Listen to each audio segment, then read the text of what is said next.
Dalam gereja Katolik itu ada susunan-susunan hierarki yang menerima tabisan. Yang pertama adalah uskup, yang kedua imam, dan yang ketiga adalah diakon.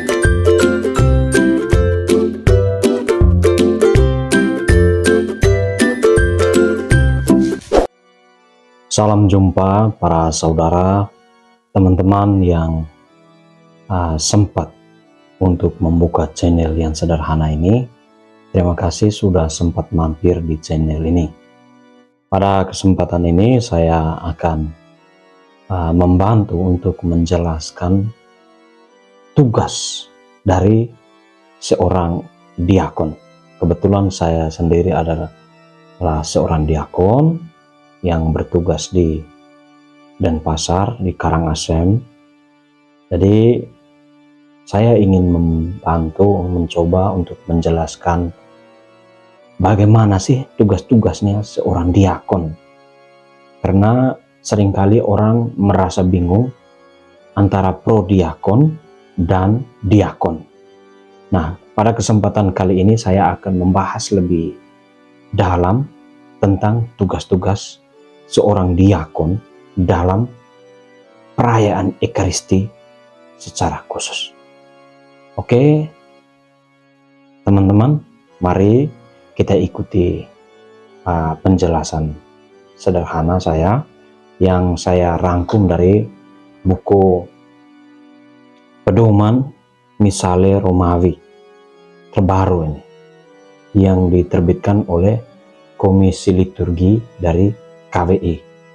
Nanti kalau seandainya kalian kesulitan untuk mendapatkan informasi, misalnya penjelasan saya ini kurang sempurna, silakan teman-teman mencari dalam buku ini.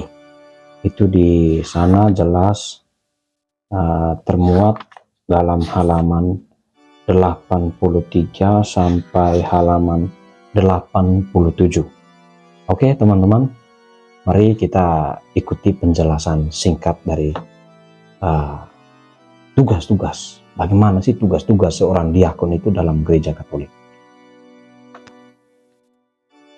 Dalam gereja Katolik itu ada susunan-susunan hierarki yang menerima tabisan. Yang pertama adalah uskup, yang kedua imam, dan yang ketiga adalah diakon.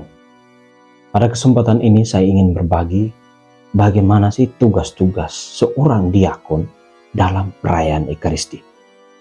Nah, kalau diakon membantu dalam perayaan Ekaristi, itu hendaknya dia tuh harus mengenakan busana liturgis diakon yang dinamakan dalmatik.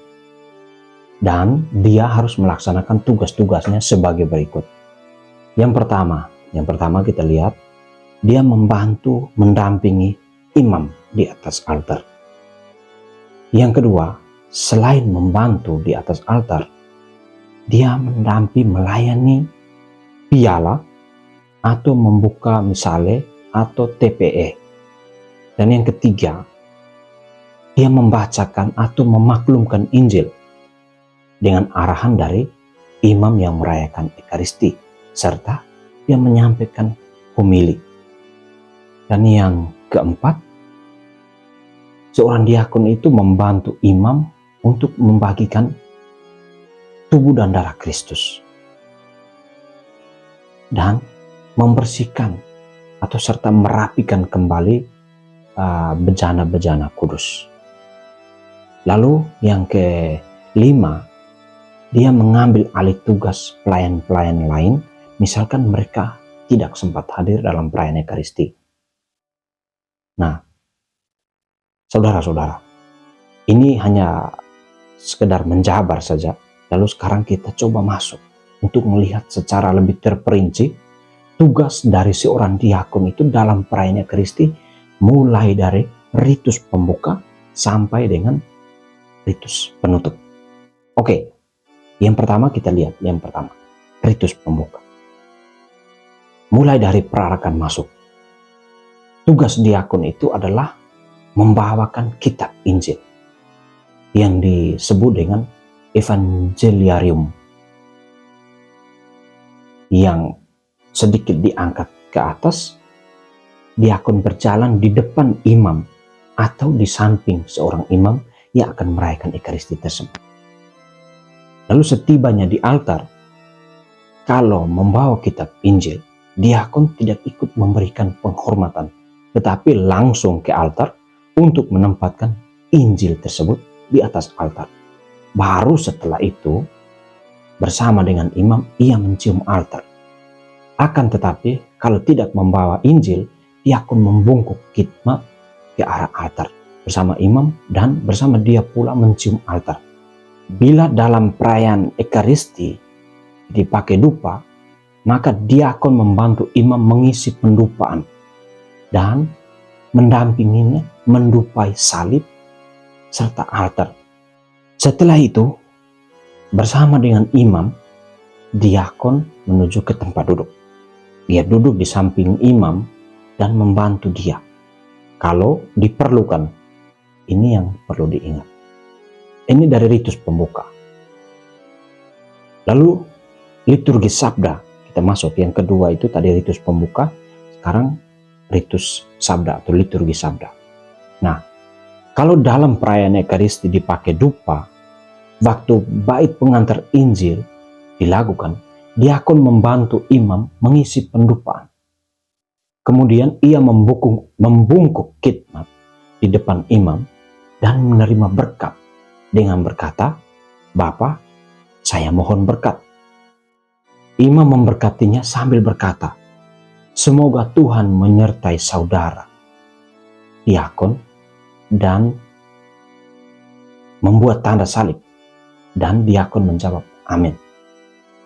Sesudah itu diakon membungkuk ke arah altar, mengambil kitab Injil dari altar, lalu pergi ke mimbar sabda sambil membawakan kitab Injil itu dengan sedikit diangkat.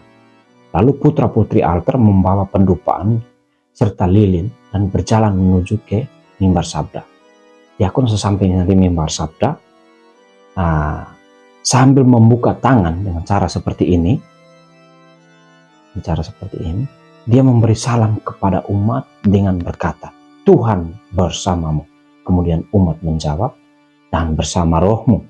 Lalu diakon berkata, "Inilah Injil suci," atau "Inilah Injil Yesus Kristus menurut keempat Injil dari Matius, Markus, Lukas, dan Yohanes." Oke. Nah, setelah itu diakon membuat tanda salib dengan ibu jarinya pada Injil yang akan diwartakan itu. Buat tanda salib. Sesudah membacakan Injil, diakon menyerukan aklamasi dengan mengatakan, "Demikianlah sabda Tuhan." Nah, karena pewartaan Injil ini, maka diakon mengatakan dalam hati, "Hapuskanlah dosa kami." Kemudian ia kembali ke tempat duduk di samping imam selebram. Kalau yang memimpin Ekaristi adalah uskup, diakon membawa kitab Injil kepadanya untuk dicium, dan diakon sendiri menciumnya sambil berkata dalam hati, "Tuhan, karena pewartaan Injil ini, hapuskanlah dosa-dosa kami." Lalu dalam perayaan Maria, kalau dianggap baik, uskup dapat memberkati umat dengan kitab Injil. Lalu akhirnya diakon membawakan Injil ke meja atau tempat untuk meletakkan Injil tersebut dengan serasi. Oke.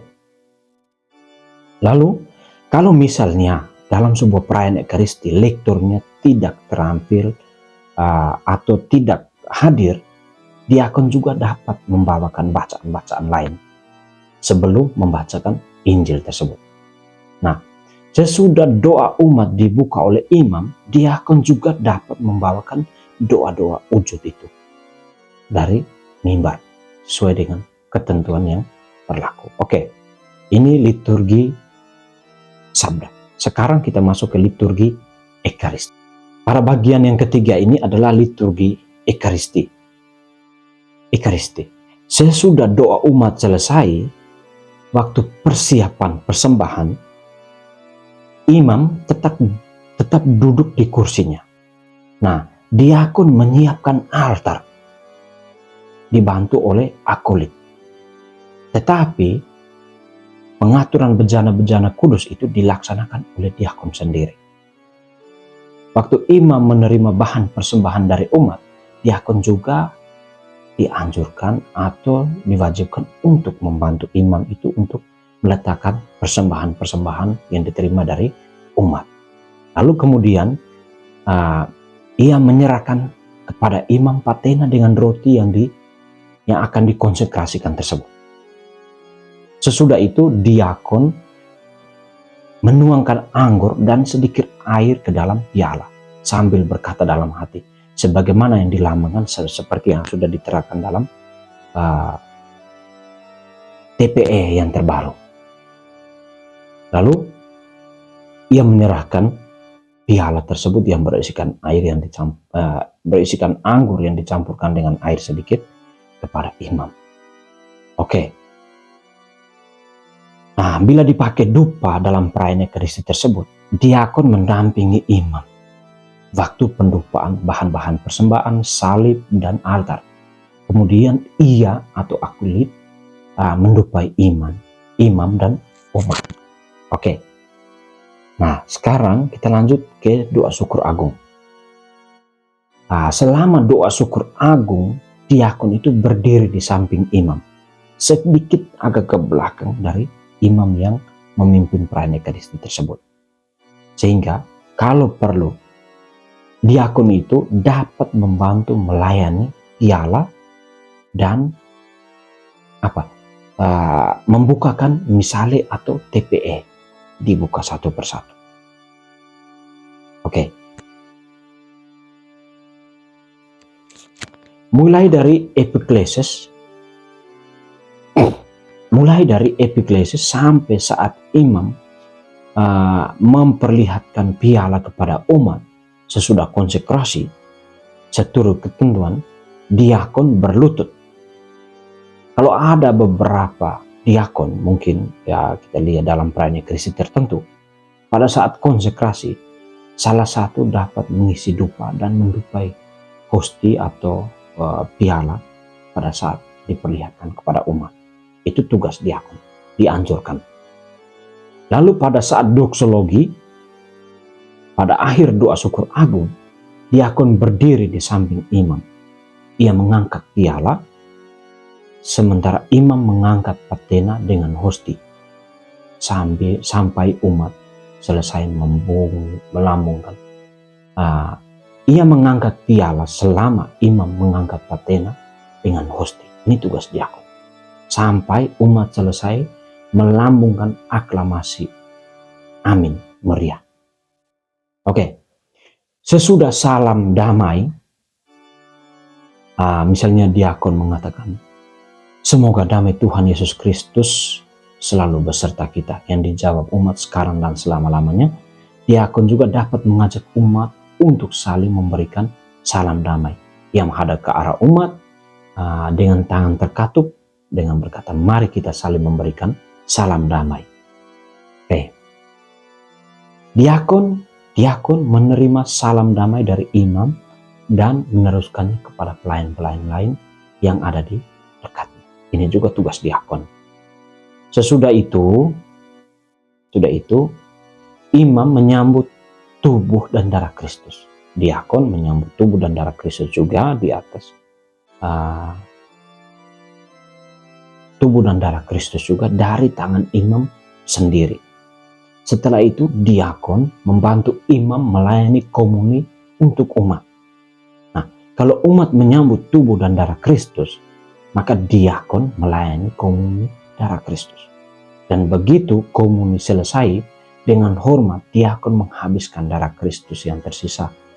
Dalam hal ini ia dapat dibantu oleh diakon dan imam-imam yang lain. Oke, sesudah umat menyambut tubuh dan darah Kristus, diakon dan imam kembali ke altar. Diakon mengumpulkan remah-remah hosti yang masih tersisa, lalu ia membawa piala dan bejana kudus itu ke meja di sampingnya atau meja yang sudah disediakan sana. Nah, ia membersihkan bejana-bejana kudus itu dan merapikannya kembali. Lalu dibersihkan dan disimpan di meja yang ada di sampingnya itu. Oke. Lalu bejana-bejana itu ditutupi dengan kain korporale atau dengan sehelai kain lain. Baru sesudah itu bisa selesai, semua itu dibersihkan dikembalikan oleh diakon ke tempat. Oke, ini liturgi Ekaristi. Sekarang liturgi penutup, ritus penutup. Nah, sesudah doa komuni, diakon membacakan pengumuman. Kalau misalnya dewan stasi nggak ada atau dewan proki nggak ada, tidak ada, barulah diakon membacakan pengumuman singkat untuk umat. Ini yang misalnya kalau mereka tidak. Oke, ritus penutup. Kalau digunakan rumus berkat Maria atau doa umat, doa untuk jemaat, lebih dahulu diakon berkata kepada umat, mari kita membungkuk untuk menerima berkat. Nah, sesudah imam memberikan berkat, diakon menghadap ke arah umat dan sambil mengatupkan tangan berkata, perayaan Ekaristi sudah selesai, dan umat menjawab, syukur kepada Allah. Kemudian diakon mengutus umat dengan berkata, pergilah, saudara-saudara diutus, dan umat menjawab, amin. Nah, kemudian bersama-sama dengan imam, diakon menghormati altar dengan menciumnya. Sesudah itu, diakon dan imam membungkuk khidmat, lalu mereka berarak meninggalkan tempat ibadat itu seperti waktu mereka berarak masuk. Itu saja penjelasan tentang diakon dan tugas-tugasnya saat perayaan Ekaristi sedang berlangsung. Oke, terima kasih. Jangan lupa mungkin di subscribe atau di like, mungkin di komen, atau juga bisa dibagikan kepada orang-orang kalau merasa video ini penting untuk dipelajari. Terima kasih.